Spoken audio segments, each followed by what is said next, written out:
Hello and welcome to this week's edition of the Eastern Mediterranean Times podcast. I'm your host, Martin Mont. And I'm your host, Joshua Lutke. All right, getting right into it. The first group of aid trucks getting into Gaza were able to get in last week. A second group of trucks, 14 trucks, came in on Sunday. These trucks are carrying crucial aid to the Gaza Strip. This includes fuel, water, food, things that civilians on the ground desperately need. The Biden administration really pushing for these trucks to be let in. They're going through a southern port of entry through Egypt into Gaza, and the total is now 34 trucks. Yeah, the Biden administration has been very critical in getting this aid into Palestine, especially for, as you were saying, food, medicine, and water, some of these critical necessities for the people on the ground. And The 2.1 million people who are in Gaza who need it. yes. And I think it's also critical to see that balance that Biden has been striking in his approach to Israel, supporting the sovereignty of the state of Israel, while also trying to counteract some of the Islamophobic and xenophobic tropes that have been coming out recently. Yeah, absolutely. And the UN also calling for these aid trucks to get back. So it's not just the United States, it's not just a political goal. These are humanitarian aid. And the world community is looking at this and saying, yep, we need to push for this. Israel has said that it's going to go forward in allowing these trucks to go into the Gaza Strip.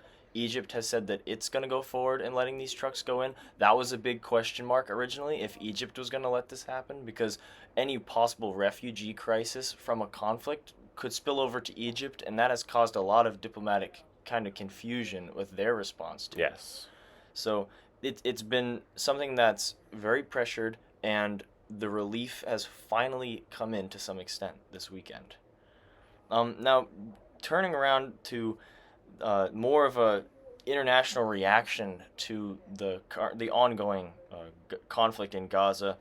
Um, it's a delicate balance, and there's a lot of diplomacy at play here. Do you want to give me a little bit more on that? Yeah, so as we kind of mentioned beforehand, the United States is a really critical player in the diplomatic relations and of this whole process and of this conflict in Israel. And the United States has, while it's definitely come out strong in support of Israel, including President Biden proposing that Congress pass a military aid package to Israel to ensure that it can defend its country and go after Hamas. The United States and President Biden have been kind of hesitant in just letting Israel go full steam ahead and unprepared into a conflict that could result in a lot of devastation in Gaza, especially for the innocent civilians on the ground. And the Biden administration has been very critical in getting that humanitarian aid in and having an approach that ensures that the people on the ground in Palestine that are innocent in all this conflict are humanized, and also combating Islamophobia and xenophobia at home. And the EU has kind of echoed a lot of those sentiments as well and kind of followed the Biden administration in that approach. Yeah, and to build on that, countries in the MENA region are going to be meeting, or they just met in Cairo over the weekend, and to hold peace talks. But some key players were absent from the peace talks. The United States, Iran, and Israel included in that list of being excluded. The peace talks are looking for regional stability, regional peace moving forward. How do you think it's going to play out if big leaders within the community are left out of these talks?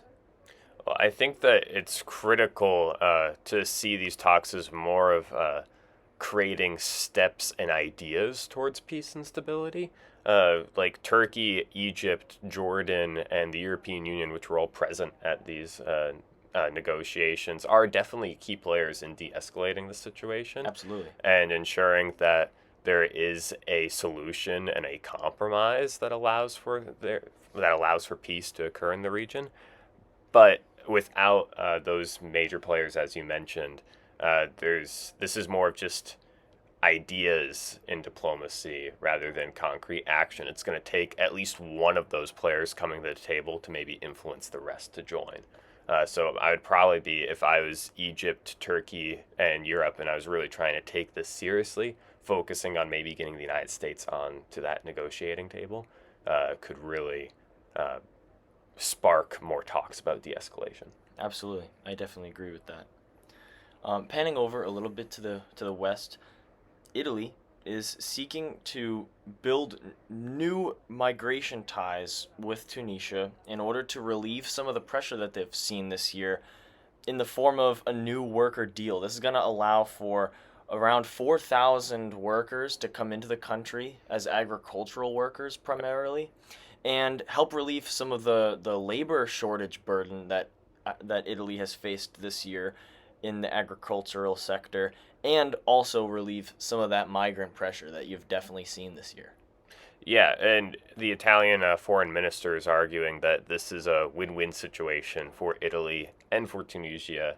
As you mentioned, it relieves some of the economic pressures that Italy has been facing with worker shortages in their agricultural sector, while also relieving some of the migration burden that Tunisia has been experiencing as it's kind of become this closed gate to Europe, as the European Union has been giving them numerous spending packages and funding packages to increase their own border security, house refugees, and also for sustainable development projects within the country.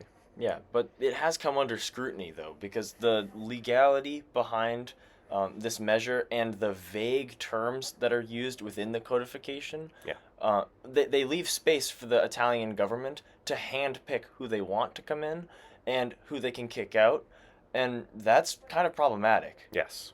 So, looking to see how this goes further down the line, and looking to see if this also is a stepping stone for other countries in the region to do similar things, like Greece, because Greece has had the same type of agricultural labor shortages.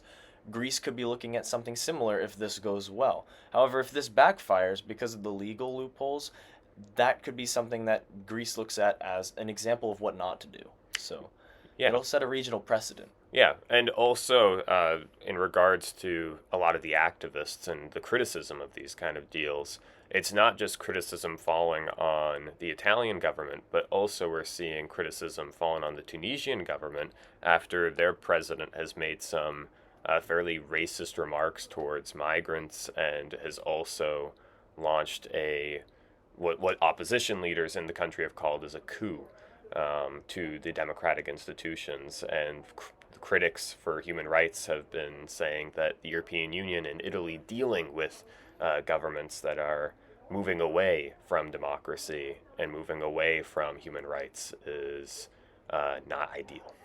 Yeah. Now, moving to Greece, we're going to finish off with this. There's some good news for the Greek economy this week. The S&P raised their credit rating from a double B plus to a triple B minus rating, which actually moves the Greek bond yield out of non-investment grade or junk bond territory to investment grade, which is a big step in the right direction for Greeks borrowing.